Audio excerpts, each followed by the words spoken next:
აჭარის მთავრობის თავმჯდომარის დეპუტატების ნაწილი უმაღლეს საბჭოში იბარებს. ყველა კომისია უკმაყოფილოა 2014 წლის რესპუბლიკური ბიუჯეტის 2 კვარტლის შესრულებით. საფინანსო კომისიაში ამბობენ, რომ ხარჯვის ნაწილი მხოლოდ 50%-ით შესრულდა. შემოსავლები კი 115%-იანი გადაჭარბებით. კანონმდებლების ნაწილი ითხოვს საბიუჯეტო გარღვევებზე, მათ კითხავს პასუხი არა ფინანსთა და ეკონომიკის მინისტრმა, არამედ აჭარის მთავრობის თავმჯდომარემ გასცეს.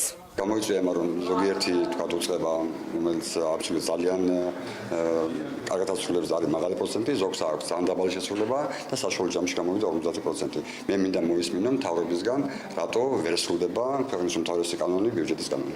ეს პირდაპირ მიუთითებს, რომ არასწორად იყო დაგეგმილი ბიუჯეტი, ფაქტზე ნაკლები დაიგეგმა 2013 წლის ფაქტზე ნაკლები დაგეგმეს 2014 წელს და შესაბამისად გადაჭარბებაც მოხდეს. ნიშნავს, რომ თავიდანვე პროგნოზი არასწორად იყო გათვლილი. თუ ფინანსთა მინისტრის შეკითხვები დაგვაკმაყოფილებს და იქნება კომპეტენტური, რაღაცა გვჭირდება. ჩვენ მთავრობის თავმჯდომარის პასუხები თუ კი იქნება სრულყოფილი და დამაკმაყოფილებელი